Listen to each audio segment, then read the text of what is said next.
Hi, I'm Kate Champion, Artistic Director of Black Swan State Theatre Company. Welcome to our 2024 season. What interests me about the pool, the way we'll be able to observe people as if they're close but they're at a comfortable distance, which I think is how we behave at the pool. And we're also not wearing much clothing at the pool, so there's something that allows people to be more comfortable and therefore maybe more revealing. And that's how I'm hoping this experience will be, that we can have a voyeuristic passage into people's lives without really feeling like we're in their face or interfering. It's so exciting that the pool's getting to premiere in Western Australia, in Perth with Black Swan, because it's an iconic show where we've all spent time at swimming pools growing up, and what other quintessentially Australian place would you want to set a story? We're going to meet your mum and dad, we're going to meet your grandparents, we're going to meet your children, we're going to meet people from a diverse backgrounds who come to the swimming pool all to get into the water. I think the reason I wrote the play is that a swimming pool is not an exclusive place, particularly in Australia. And a communal swimming pool, a public swimming pool, is for everybody. Come to the pool and see this show. Bring your towel.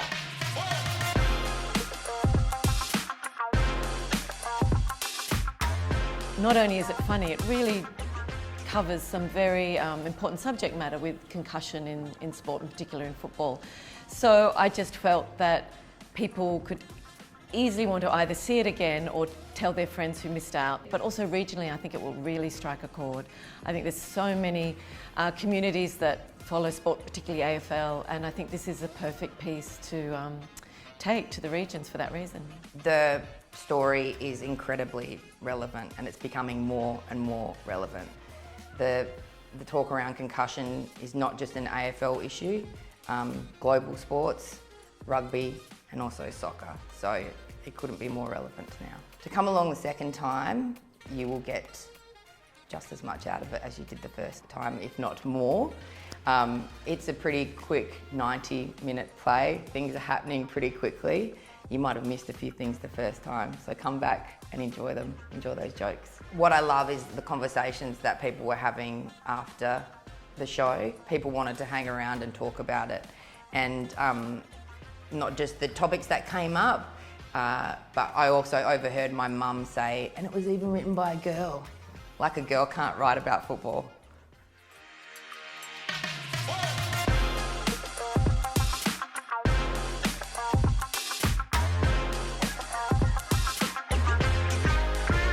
We've commissioned 8 local writers to respond to existing writing or existing text, just monologues or duologues.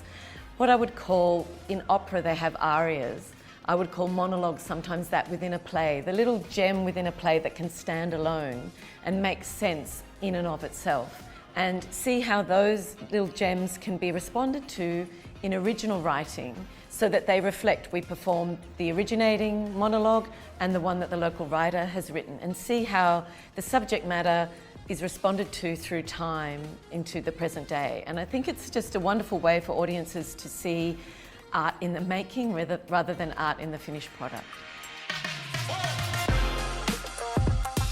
Ruth Bader Ginsburg, or RBG as she's fondly known, was the most formidable woman. She was tiny, but she was huge in spirit. She dealt with multiple US presidents.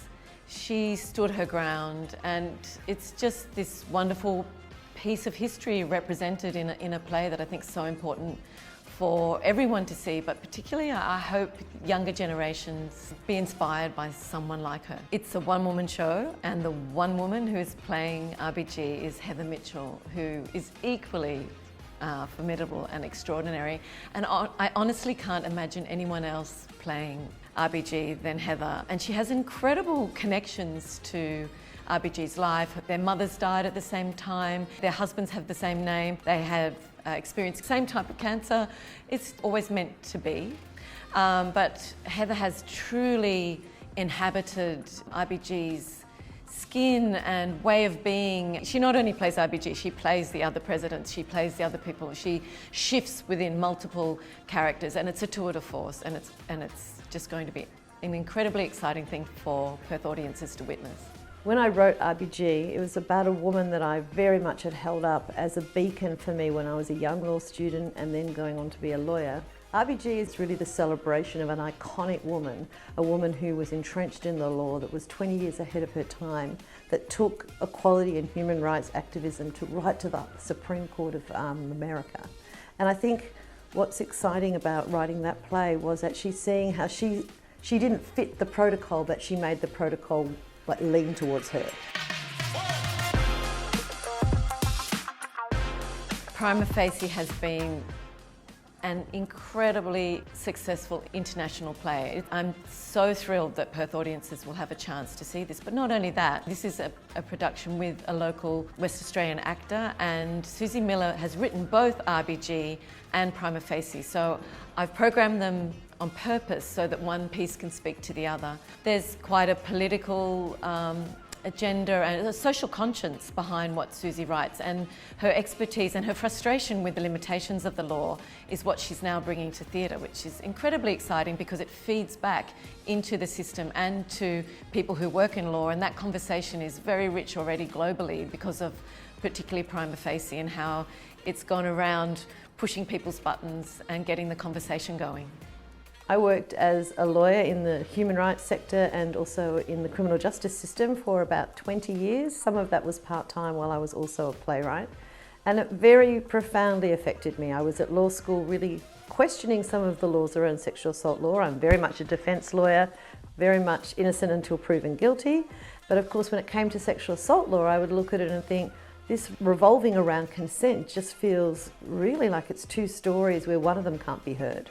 So I wrote Prima Facie as an exploration of that, and also a call for action, for change, and just to give women's lived experience really a chance to expand itself onto stage. Personally, I'm excited to have both the shows showing together because they both speak to each other. They've got to that point where they're really calling for a conversation about the legal system and about democracy, which is the conversation of the community at large today. That they're playing in WA is exciting for me because I get to engage with audiences that are familiar with my work.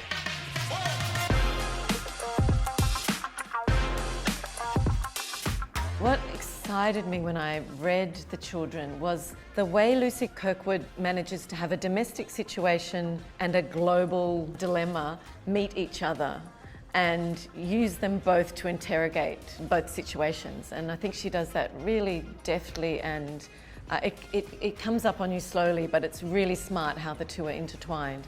And I just think it's so important that we have these discussions about what do we leave behind, what can we fix before we leave it behind, who is responsible to the future, and what is our legacy and what time is left to make that legacy a positive one. I think the remarkable thing about The Children is it manages to address those huge issues of climate change and the planet that we're dealing with without doing it in a preachy or lectern-driven way. It's rooted in humanity, it's rooted in familiarity, and it's about all of us. It's about all of us in our daily lives and the ways that we are carrying on as though everything is normal. And within that, Lucy Kirkwood suddenly presents us with the future.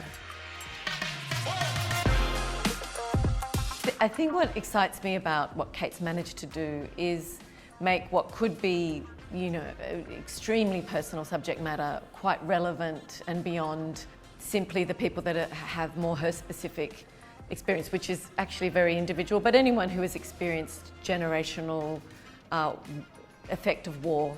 I think it goes way beyond that. Kate Mulvaney's Play the Seed, I think, will earn its place in the Australian canon, and I think we have a responsibility. We put so much effort into new writing and bringing plays to the stage, and then often never seeing them again.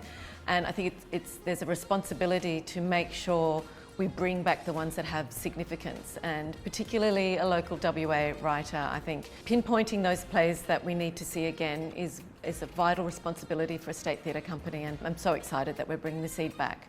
And I think it's going to be have a future life beyond the stage as well, so I think it's very timely. It seems like this play really resonated with so many people 15 years ago, so they get to relive that as well, and then invite new audiences to be part of that experience. I think a lot of people will say that humour is a coping mechanism. Some would argue healthy, some would argue unhealthy, but my background is comedy, and so for me, the fact that there is so much humour to be found in this piece is part of its strength and is so important. We need to see those coping mechanisms in practice. People need to see that this is one way to work through those really tough times that can happen. And the fact that the family share that with them, I think that's quite profound.